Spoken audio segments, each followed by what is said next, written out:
Hello, welcome back in school booster session. और हम smart revision कर रहे हैं। और आज मैं एक ऐसा, जिसको अंडरडॉग बोलते हैं ना, एक ऐसा टॉपिक जो छुपा हुआ होता है लेकिन सिलेक्शन और नॉट सिलेक्शन में बड़ा ही गैप क्रिएट कर देता है, और उसको बोलते हैं अल्फ़ाबेटिकल सीरीज़। समझ रहे हैं? बहुत बहुत बहुत ज़्यादा शानदार। और इसमें अभी तक पिछले 10 ईयर्स में जो डिफरेंट पैटर्न के क्वेश्चन पूछे गए, मैंने कोशिश करी है कि आज के स्लाइड में वो सारे का सारा पुट करें। देखो, मेरी जो एनालिसिस है उसके हिसाब से अगर मैं बोलूँ तो दो क्वेश्चन आपको मिलेगा। चाहे वो वर्ड मेकिंग का कॉन्सेप्ट हो, पेयर फाइंडिंग का कॉन्सेप्ट हो, कुछ एक्स्ट्रा इंटरचेंज एक्सचेंज करवाने का कॉन्सेप्ट हो। अल्फ़ाबेटिकल सीरीज बहुत इंपॉर्टेंट रोल प्ले करता है आपके ओवरऑल कटअप में भी, सब्जेक्ट वाइज कटअप में। मेरी बात समझ रहे हैं? सो इस क्वेश्चन को कभी भी, इस चैप्टर को अंडरमाइन नहीं करना है, छोड़ना नहीं है। सॉल्यूशन बहुत ज़्यादा ज़रूरी है इसका करना। क्यों? क्योंकि ये ईजी होता है, आप इसको गिफ्ट कंसीडर कर सकते हो। लेकिन जब बात आती है वर्ड मेकिंग की, सो वर्ड मेकिंग एक ऐसा सब्जेक्ट, ऐसा वो पार्ट है लॉजिकल रीजनिंग का, जिसमें अनटिल अनलेस हम इंग्लिश में बहुत अच्छे नहीं है, कई बार दिक्कतें हो जाती है। सो बहुत ध्यान से टेक केयर इस पर्टिकुलर सेगमेंट के लिए। राइट, चलिए सॉल्यूशन करते हैं। आज एक छोटा सा शेयर आपके लिए एज यूजुअल, कि उसकी आंखों में कुछ बासबब सा दिखा मुझे, उसकी आंखों में कुछ बासबब सा दिखा मुझे, कहीं ये मोहब्बत का इशारा तो नहीं है। लेकिन बेटा ध्यान रखना, आंखों में ज़्यादा देखना नहीं है। कई बार आंखें कुछ और कहती है और एक्चुअल में होता कुछ और है, और फिर गड़बड़ हो जाता है। तो उस गड़बड़ी से बाहर रखना है अपने आप को। ये बात समझ रहे हो? So this was just a share, deep नहीं लेना इसको। मज़े आ जाए देन इट्स ओके। देखते हैं पहला क्वेश्चन क्या है आज का। The first question is, how many such pairs of letters are there in the word aspiring? किसमें? Aspiring, A S P I R I N G, in which has as many letters between them in the word as they have in English alphabetical, both forward and backward। देखो, इतनी बड़ी कहानी इन्होंने बना दी है question को बनाने में, जिसकी ज़रूरत एक्चुअल में थी ही नहीं। ये एक्चुअल में क्या कह रहा है? आपसे कह रहा है पेयर फाइंड करो। और पेयर फाइंड करने के मैंने बेसिक क्लास में दो तरीके बता रखे हैं। पहला तरीका तो मैंने आपको बताया था, कैसा? एकदम बेसिक वाला। ए से पढ़ो, A B C D E F G H. मैंने अल्फ़ाबेट पढ़ा, पुट किया, जो मैं प्रोनाउंस कर रहा हूँ जहाँ पे, अगर वहाँ पर वो लेटर आता तो पेयर बन जाता। नहीं आ रहा, नहीं बनेगा। एस से करो, इसके बाद टी यू वी, काउंट ही मत करो, इससे बड़ा है ही नहीं और इससे ठीक है ही नहीं। मतलब किसी भी पर्टिकुलर लेटर से राइट या लेफ्ट में इंक्रीजिंग ऑर्डर में काउंट कर लीजिए, आपको अपने आप पता चल जाएगा। अब मैंने डिक्रीजिंग क्यों नहीं बोला? वो दूसरे लेटर से करोगे तो हो ही जाता है अपने आप। पी से, पी के बाद क्यू और आर, बन गया ना एक। पी से और चले, आर नहीं चले, पी से और चले, नो जाने की जरूरत है। आई से जे के एल एम, नहीं, आई से जे के एल है नहीं। आर से एस टी यू, आर से एस टी यू वी, नहीं बन रहा है। अच्छा, आई से जे के, आई के बाद जे के एल एम, नहीं बन रहा है। अब बचा एन, एन से ओ नहीं बन रहा है, एन से O P Q R S, एक पेयर एन से कौन सा बच गया? एस का। अब बचा कौन सा? जी, जी से एच आई, एक पेयर ये बन गया। So how many pairs are there? 3। And यही आपसे पूछा गया है। देखो, होता बहुत सिंपल है। अल्फाबेटिकल सीरीज में पेयर फाइंडिंग अगर आ जाता है तो लिटरली बहुत सिंपल होता है। But the thing which is most important कि ये टाइम कंज्यूमिंग होता है, और बच्चे कई बार तुक्का लगा के आ जाते हैं भरा के। अच्छा, 3 से ज़्यादा और 3 हो गया, हो जाएगा 3 से ज़्यादा, 9 20, कुछ भी ऐसा करके। वो नहीं करना अपने आप को। थोड़ा सा स्पीड बढ़ाइए, अपनी रफ्तार बढ़ा लीजिए। आपका रफ्तार ही वो सुना है आपने, बाहुबली में एक डायलॉग रहता है कि मेरा पता नहीं क्या है, ही है मेरा ये, मुझे एग्जैक्टली याद ही नहीं आ रहा, मैं ये वो में ही फंसा रह गया। जो भी है, तो आपकी रफ्तार ही है आपका वही, जो बाहुबली में वो कह रहा है, वो पता नहीं, जो भी है। नेक्स्ट, अब समझो, ये है one of the best part of reasoning, जो टिपिकल होता है थोड़ा सा। क्या कह रहा है वो समझिए। कह रहा है, if possible to make one meaningful word from 4th 5th 8th and 10th। किस वर्ड से? इससे। इसे फोर्थ कौन सा 1 2 3 4 ई, फिफ्थ मतलब आर, एट्थ 6 7 8, 9 10 9 ये लेटर्स, तो ये निकालो E R A ji. Done. कह रहा है कि इन चारों लेटर्स को यूज करके अगर एक ही मीनिंगफुल वर्ड बनता हो तो उसी वर्ड का जो लास्ट लेटर होगा वो हो जाएगा answer. If no such meaningful word can be form then answer X. अगर एक भी नहीं बनता हो तो आंसर एक्स कर दीजिएगा, ठीक है, एक्स कर दीजिएगा। And if more than one such meaningful word can be frame then answer, एक से ज़्यादा तो जेड। तो सबसे पहले आपको देखना पड़ेगा कि इससे कितना बन सकता है। क्या एक वर्ड ये होता है रेज, है ना, क्या एक वर्ड ये होता है जी गियर, तो कितने वर्ड बने, दो। तो हमारे पास जो ऑप्शन से लिखा क्या गया है, if more than one such meaningful word can be form the answer should B Z, so option A is the correct answer. समझ आया?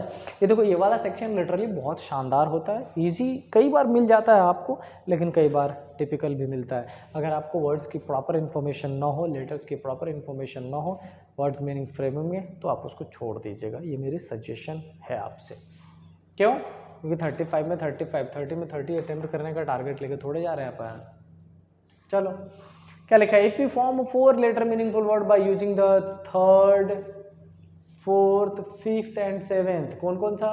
Third, fourth, fifth and seventh. इसका मतलब कौन कौन सा वर्ड है? A C T T. Then which of the following will be the second letter of the meaningful word thus formed. अच्छा, अगर एक मीनिंगफुल वर्ड बनता है तो कौन सा सेकंड हो जाएगा? If more than one word is form mark Z, if no meaningful word mark X. कोई बात नहीं, पहले चेक करते हैं। अच्छा एक बात बताओ, क्या T A C T tact ये मीनिंगफुल वर्ड है? यस, हाँ है। और उसके बाद अगर इन चारों को यूज किया जाए तो ओ ओ ओ ओ ओ ओ आई थिंक एक ही मीनिंगफुल वर्ड बनेगा, दूसरा बनेगा नहीं, मेरे समझ से जितना लग रहा है। बाकी अगर आपको लगता हो कि डिफरेंट बनता है तो जरूर कमेंट करके बताइएगा। तो फिलहाल अगर बोला है कि एक ही मीनिंगफुल बनता है तो second letter of the word, इसका मतलब A, so correct answer should be option number B.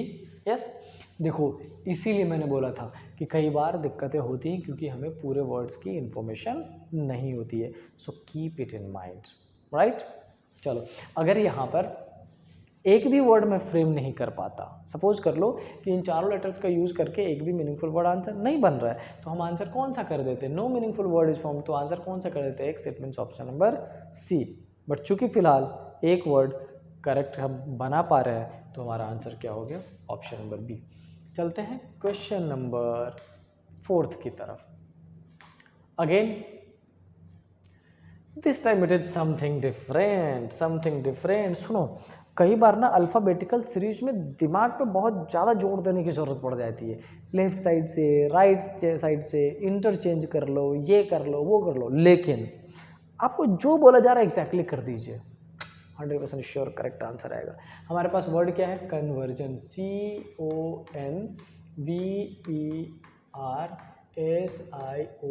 Conversion. क्या बोला है? If we replace all odd positioned letter with its next letter, all positioned letter। अब सुनो, odd position का मतलब है 1 3 5 7 9, इन सबको चेंज कर देना है। नेक्स्ट सी के बाद क्या आ जाएगा? डी, एन के बाद ओ, ई के बाद एफ, एस के बाद टी, ओ के बाद पी, कर दिया change. And position with it just previous letter, okay. And replace all even position letter, कोई किसको किसको? From left with its just previous letter, तो ओ के पहले क्या हो जाता है? एन हो जाता है, वी के पहले यू आ जाएगा, आर के पहले क्यू, आई के पहले एच, और ये पोजीशन, ये चेंज हमने कर दिया। Then how many letters are repeated there in the new arrangement? कितने लेटर्स रिपीट किए गए हैं? How many letters are repeated there in the new arrangement? कौन कौन सा लेटर रिपीट किया गया? दिख रहा है क्या कुछ? तो चलो ये हमने लिख दिया। उसमें उन्होंने जो चेंज बोला, उन्होंने बोला कि जिसको नेक्स्ट लेटर से रिप्लेस करना नेक्स्ट से रिप्लेस कर दिया, जिसको प्रीवियस से रिप्लेस करना प्रीवियस से रिप्लेस कर दिया। अब क्या कह रहा है? कौन सा लेटर है जो इसमें रिपीट दिख रहा है? अब एक चीज़ ध्यान से समझिए, कई बार कन्फ्यूजन क्या जनरेट होता है, बच्चे इस पर्टिकुलर वर्ड में से जो लेटर है उसको ढूंढने लगते हैं कि यहाँ पर जो लेटर है उसमें कौन कौन सा रिपीट हुआ है, और वहीं पे आंसर गलत हो जाएगा। हमें क्या करना है, हमें चेक करना है कि डी 2 बार आया है नहीं, एन आया है नहीं, O U F Q T H P M, एक भी लेटर ऐसा नहीं है जो रिपीट हुआ है। So the correct answer is option number ई। यहाँ पर मैं आपको एक बात और कहना चाह रहा हूँ, बहुत ध्यान से सुनना। जैसे हमसे क्या बोला गया है कि जो ऑड वाले हैं ना उन सबको नेक्स्ट लेटर में लिख दो, तो ऑड सी है, सी को मैंने डी क्या कर दिया। कुछ बच्चे बेटा ऐसे भी, मैं गलत नहीं बोल रहा हूँ उनके लिए, मैं जो वो बता रहा हूँ ताकि आपके साथ अगर ऐसी दिक्कत हो तो आप उसको सुधार पाओ। नेक्स्ट लेटर कहता है कि अच्छा सर सी क्या, अच्छा नेक्स्ट लेटर वो तो ओ है, तो यहाँ पर ओ लिख दे क्या? नो, नेक्स्ट लेटर का मतलब next alphabetical series, it means A B C D E F G H वाले पैटर्न से। तो पहला तो वो, और दूसरा अगर रिपीटेशन ऐसा ढूंढ रहा होता जो यहाँ गिवन है वो, तब आपसे अलग वे में क्वेश्चन पूछता, अभी आपसे वो उस वे में क्वेश्चन नहीं पूछ रहा है। सो आई होप इस क्वेश्चन से रिलेटेड जो भी डाउट्स आपके मन में आ सकते होंगे वो हमने क्लियर कर लिया होगा। अब आते हैं क्वेश्चन नंबर 5 पे, क्या कह रहा है, how many meaningful words can be formed from the first second eight. सुनो, ये 5th क्वेश्चन है, ये एज ए होमवर्क आप ले लो, आप इसका सॉल्यूशन करके अगर आपको लगे तो कमेंट बॉक्स में शेयर जरूर करिए कितने मीनिंगफुल वर्ड्स हो सकता है, लेकिन किस किस का यूज़ करना है आपको, फर्स्ट सेकेंड एट एंड 9, क्योंकि इस पैटर्न के हमने कई सारे क्वेश्चन ऑलरेडी कर रखे हैं, तो आप इसको ट्राई कर लीजिएगा। हम चलते हैं नेक्स्ट क्वेश्चन की तरफ और देखते हैं नेक्स्ट क्वेश्चन क्या है। फिर से meaningful word, if the 11th letter then combined form a meaningful word. आप फिर से चेकआउट कर लीजिए, कंसिक्वेंस वर्ड है, उसमें कुछ लेटर्स यूज़ किया गया है, उस लेटर का यूज़ करके कितने मीनिंगफुल वर्ड बनेंगे, आप इसको ट्राई कर लीजिएगा। Again meaningful word, how many meaningful words can be form from 3rd 5th। बेटा ये जो भी क्वेश्चन है पिछले 5 साल के PYQ में से लिया गया है, बहुत ज़्यादा हेल्प करेगा आपका, कोशिश जरूर करिएगा इसके सॉल्यूशन का। नेक्स्ट, अब आते हैं एक बार फिर से किस पे, how many pairs can be form. Pairs हमने अल्फाबेट का देख लिया था, अब अपन नंबर वाला पेयर देख लेते हैं। क्या लिखा है, 7 3 9 1 5 2 4 3। कह रहा है कि कितने ऐसे हैं जिसका पेयर का मतलब होता है बैकवर्ड और फॉरवर्ड दोनों, असेंडिंग ऑर्डर में काउंट कर लीजिएगा। 7 8 9 एक पेयर तो ये बन गया, क्या उसके आगे काउंट करने की जरूरत है, नहीं।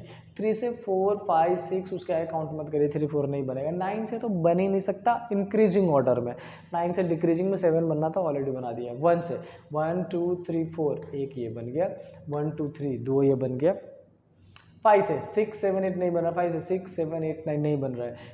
अब बचा 2 से 3 4 नहीं बन रहा, 3 4 5 6 7, ओ हो 2 से 7 बन गया। कितने पेयर बन गए अभी तक, 4, और 3 से 4 एक पेयर ये बन गया।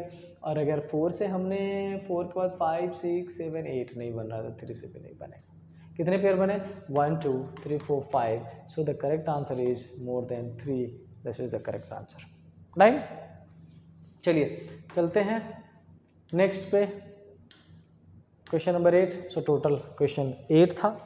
अब देखो at the end of this video मैं आपको एक चीज जो बताना चाह रहा हूँ, बहुत ध्यान से सुनिएगा।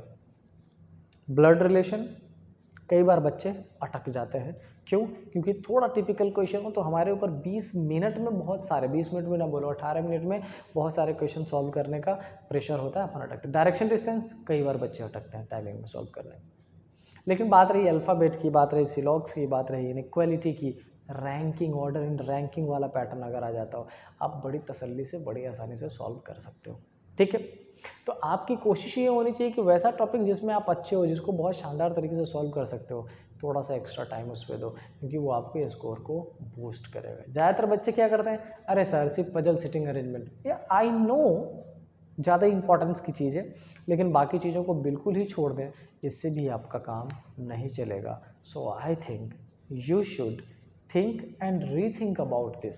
और ये मैं जनरलाइज वे में नहीं बोल रहा, ये मैं इसलिए बोल रहा हूँ क्योंकि ऑफलाइन क्लासेस में मैंने बच्चों को ये करते हुए देखा है और उसका नेगेटिव इम्पैक्ट झेलते हुए भी देखा है। करेक्ट है, तो मैं उम्मीद करता हूँ कि अगर आपके मन में ऐसी कोई भी चीज़ें चल रही होंगी तो आप उस पर काम करेंगे। राइट, इसी अच्छे पॉजिटिव थॉट्स के साथ ख़त्म करते हैं आज का लेक्चर। चीज़ें अगर ठीक लग रही हो तो शेयर एंड सब्सक्राइब करें। मिलते हैं नेक्स्ट क्लास में, टिल देन स्टे हैप्पी, जय हिंद।